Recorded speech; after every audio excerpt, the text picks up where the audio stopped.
Sekretaris KPU Provinsi Lampung Masur Sampurna Jaya yang bertindak sebagai pembina apel rutin mingguan pada Senin 13 Desember 2021 menyampaikan bahwa perubahan status pada KPU Provinsi Lampung menjadi tipe A yang juga diiringi dengan penambahan jabatan eselon 3 dan eselon 4 dapat memacu jajaran sekretariat KPU Provinsi Lampung untuk bersaing secara positif dengan cara meningkatkan kapasitas dan kompetensi sehingga layak untuk ditempatkan pada posisi baru tersebut. Sekretaris KPU Provinsi Lampung juga menginformasikan bahwa hal ini pula berlaku bagi seluruh jajaran sekretariat KPU Kabupaten Kota yang juga akan diberikan kesempatan yang sama untuk dapat mengembangkan karir di KPU Provinsi Lampung jika dinilai mampu dan mempunyai prestasi dengan tetap memperhatikan latar belakang pangkat dan golongan. Untuk Provinsi Lampung, karena kita akan menambah 1 kabak dan 2 kasubag, yang pasti kita akan jauh lebih mementingkan kesempatan bagi teman-teman yang sudah berkarir lama di KPU Provinsi Lampung.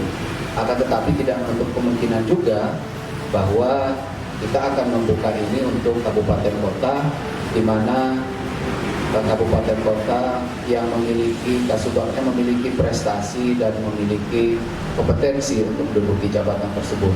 Saya menempatkan mereka adalah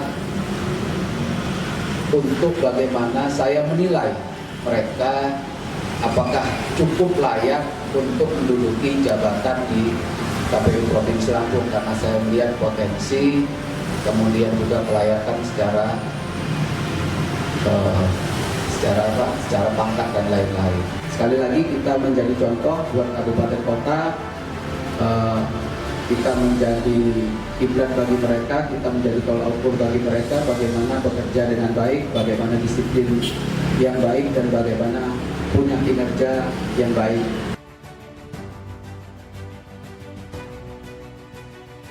Ketua KPU Provinsi Lampung Erwan Bustami memimpin jalannya rapat pleno rutin mingguan di Aula Kantor KPU Provinsi Lampung.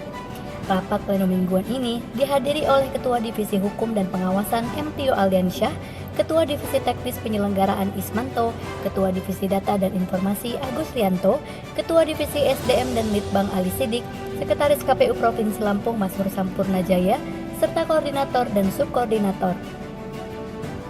Sementara itu, Ketua Divisi Perencanaan dan Logistik Titik Suteriningsih dan Ketua Divisi Sosialisasi Pendidikan Pemilih dan Partisipasi Masyarakat Antonius menghadiri secara daring.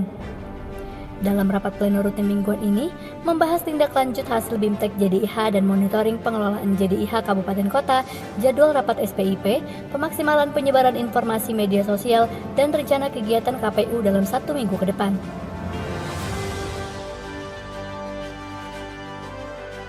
Kemudian rapat dilanjutkan dengan pengarahan Sekretaris KPU Provinsi Lampung Masur Sampurna Jaya kepada jajaran Sekretariat KPU Provinsi Lampung. Dalam arahannya, Sekretaris KPU Provinsi Lampung menghimbau untuk bersama-sama memaksimalkan fungsi media sosial sebagai media sosialisasi kegiatan lembaga dan juga menyampaikan arahan kepada ASN dan tenaga pendukung untuk terus meningkatkan kedisiplinan, kapasitas, dan kompetensi. Demikian News Online KPU Provinsi Lampung melaporkan.